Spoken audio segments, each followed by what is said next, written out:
Good morning, everybody. Hey, welcome to May Day, first day of May 2020. It's the end of the week, Friday. You see, you dressed a little casual today. Spent all day yesterday. I was supposed to actually be in Maryland for my Ed Slot Master Elite IRA training that we have to do twice a year. And so because of COVID-19, not able to travel, I had to cancel everything. So we're doing it virtually. So spent all day yesterday in Zoom meetings, have all day today. We'll be in Zoom meetings talking about the CARES Act, the Secure Act, and other things that are dealing with retirement planning and those types of things. So looking forward to bringing some of that to you hopefully next week as we get ready to start the month of May. Looking forward to our conversation with Dave. Now's a great time, though, to look at making sure you don't have too much risk in your portfolio. Give us a call, 863-382-0037. That's 863-382-0037. Dave will be with us when we start right back up. Morning, Dave, 20 before 8, and I'm kind of glad that the government is not going to release the official unemployment numbers until next Friday at this time because, well, it's only the 1st of May. They don't have enough time to put the numbers together. But we don't need any more bad news for this week. The market finally got sick of it and started selling more. That's not half as much fun. Let's see what's going on Wall Street. Phillip Statler is standing by from Statler Financial Services. Phillip, good morning. How are you? Good morning, Dave. Hey, I was supposed to actually be in Baltimore, Maryland yesterday and today for my semi-annual Ed Slot Master Elite IRA meeting. That's right. Yeah. So I sat here all day yesterday in my home office on Zoom meetings and learning about the CARES Act and the Secure Act and how that's impacting us. And then today I got to do the same thing. So another 6 or 8 hours of Zoom meetings on all the current stuff happening with IRA and 401ks. Sounds just so exciting, but it does make you a more valuable resource to your clients as far as advising them for tax planning purposes, right? Absolutely. Always learning something new. And obviously this year we've got all kinds of stuff coming out between the Secures Act that passed in December of last year and now the CARES Act that passed about a month ago. Yes, and I'm reading some tax vagaries on that, on the Payroll Protection Act loans and whatnot that really businesses and people that have LLCs probably need to know about. So getting up to date as their financial advisor is darned important stuff, right? It sure is, man. It sure Absolutely. is. Yeah, we were kind of swapping yarns back and forth before we went on the air. And if this was a brokerage ad, we'd be able to say, hey, April was just a great month on Wall Street, wasn't it? It was, Dave. A matter of fact, it was the best month in like 30 years, 3 decades, they said. This was the biggest 1-month gain they've seen in 3 decades. But they forget to say what happened before this big run up, right? There was a big downturn, right? So isn't it a pity April started out so crappy, and we'd really have something to celebrate, wouldn't we? Exactly. You're so right, man. I tell you. And so, hey, let's just tell everybody, welcome to May 1st, right? It's May Day, and we're off to a new month. Absolutely. So we get to start out and try to do it all over again. Yeah, that April number, I saw it pop up on one of my news feeds. I was thinking, well, that kind of rings a little bit like something you and I were singing all year last year about the year-to-date figures that people were talking about.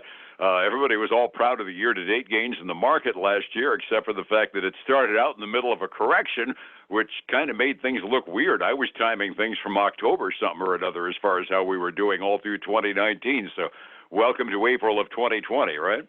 Exactly. So, hey, remember, I have to look at things in bigger number crunches than just 30-day windows. Without a doubt.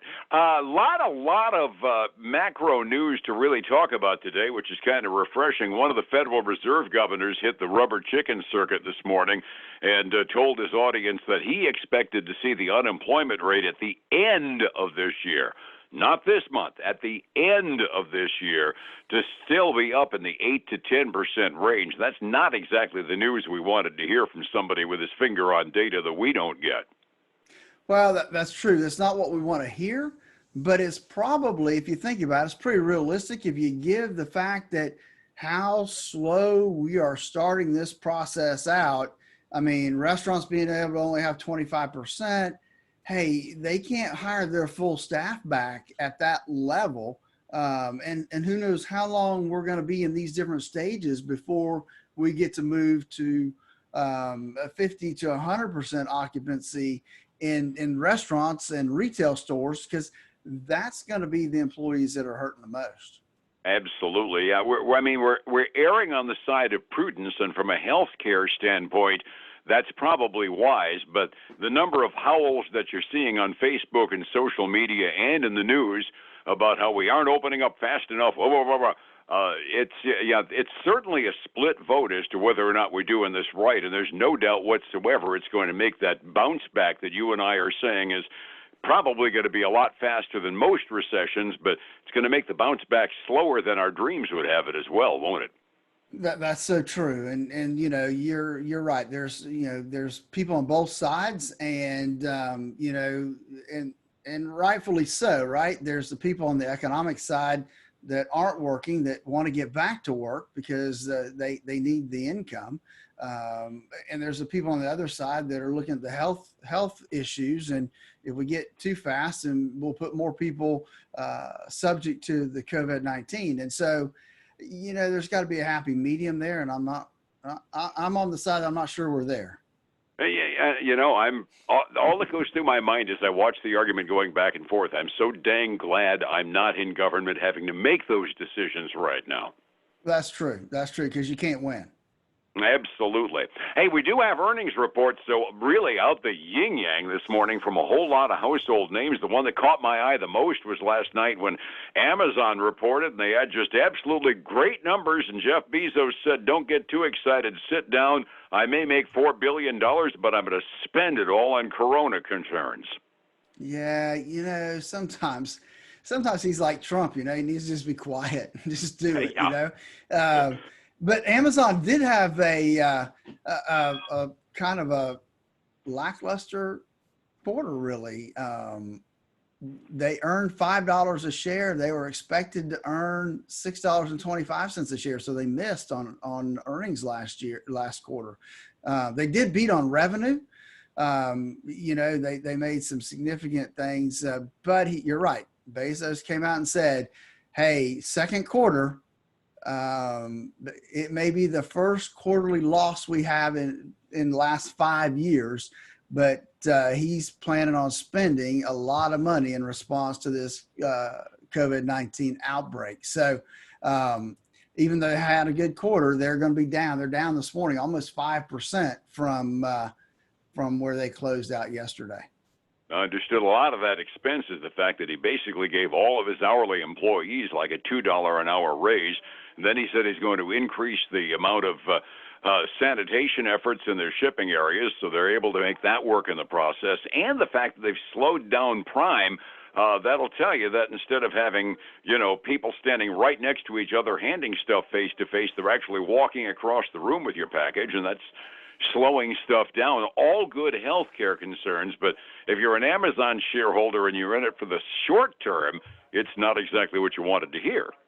No, it's definitely not. And with it pulling back, maybe, I don't know, could it be a buying opportunity? It may be. I don't know whether it is or not, given is backing off that much. But let's face it, it's there's still a main force when it comes to retail. Oh, without a doubt. Maybe some of the reason is he's buying a lot of Clorox. I understand that one of our household names reported, and Clorox is right toward the top of my big winner list this morning. They must have had a good report. Clorox did. You are not mistaken there. They had a great quarter. They beat by a little over 20 cents a share. Revenue was ahead of forecast. They saw the biggest sales increase in nearly 10 years. Wow. Because they're in the disinfectant business, right? That's a big deal for them. And so that's what we needed right now. And so that's, they're running, I'm sure they're running on overtime producing all that stuff. So they also raised their full year forecast. based on what they've already seen. So they're doing well. They're up 3.4% this morning. Wowzers. Yeah, they're probably one of the very few businesses that can give 6 months worth of guidance and say, yeah, things are going to look pretty good for a while for us. Yeah, because let's face it, even next year, people are still going to be hitting that hand sanitizer, putting it on their hands, wiping stuff down with those Clorox wipes. It's still going to be one of the things that is in the front of everybody's mind. No, absolutely. Other household names that popped up on your screen this morning. Well, let's look at the oil industry. We've been talking about how oil's gotten beat up so bad the last 60 to 90 days.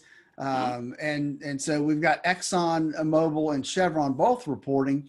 Exxon lost 14 cents a share, and the consensus estimates was for them to break even. They've announced that they've cut their capital spending by 30%, reduced their operating expenses by 15%, doing everything they can to preserve their cash. They're down 1% this morning. Not too bad given where they're at. Chevron, on the other hand, I'm sorry, go ahead. I said, could be worse. Yeah, it could be worse. Chevron, on the other hand, actually posted a profit of $1.93 a share, which was ahead of estimates and substantially ahead of estimates, actually. And revenue beat forecast also. Now, they're doing what they can to preserve their dividend and to obviously manage this downturn responsibly by cutting capital spending, just like Exxon Mobil. And so they're trading down 0.75% this morning. All right. Good to see one company surviving the oil patch crisis. Well, those bigger guys, they've got the wallets to do it. They just have to cut expenses like they did back in 2008. So, oh, yeah. Never thought I'd feel sorry for big energy, but with that projection that we could have like 300 exploration companies going toes up, I look at an oil stock and I say, please do well. And I never thought I'd say that. Well, that's true. And let's look at, we talked about Amazon already, but let's talk about Apple. Apple reported yesterday after the market closed. They beat by 29 cents a share. Revenue came in ahead of estimates also, but they're facing some uncertainty in this current quarter. They withheld any of their guidance that they usually put out. This is the first time they've done that since 2003. They did raise their quarterly dividend by 6%, which was good, and they increased their stock buyback program. We haven't heard that much lately, have we, Dave? No, it's not been a popular thing for companies to do in the world of politics. So, but they're still heading down today. They're down about 2.6% this morning before we get started. Yeah, they're kind of the perfect poster child for both a supplier chain and a retail chain problem because their growth is in China, which obviously has problems, and they just introduced that fancy new economy-priced phone, and they've got supply chain issues, whether or not they can manufacture it fast enough in order to sell it. They're one of the ones I'm not surprised at all to see pulling guidance for the moment. They have no idea what's going on. Well, that's true. They really don't. They've got it on both sides they're having to deal with. So, hey, we've talked a lot lately about Gilead Science because they're the ones working on a cure for the COVID-19. And so they reported they beat by 11 cents a share. Revenue came in ahead of forecast. They're working hard with international partners to expand their production of the I'm not even going to try to say that drug name, but it's a drug that's seen as a potential treatment for COVID-19, and they are they've been doing well lately. Now they're trailing back today. They're down about 3.4%. And I don't know if that's because the market's trailing off today or just because they don't like what they're seeing in the report for the quarter.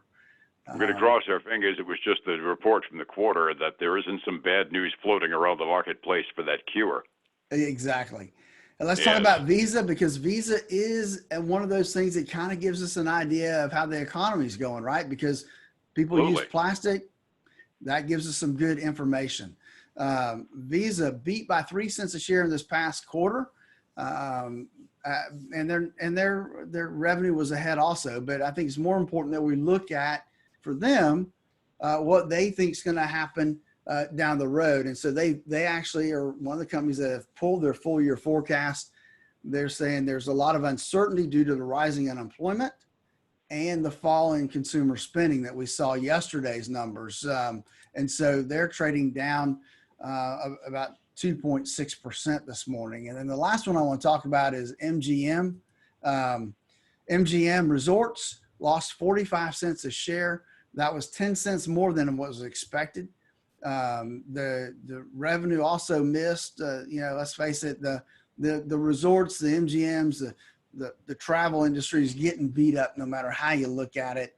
And so if we look at their stock price this morning, they're trading down this morning by 7%.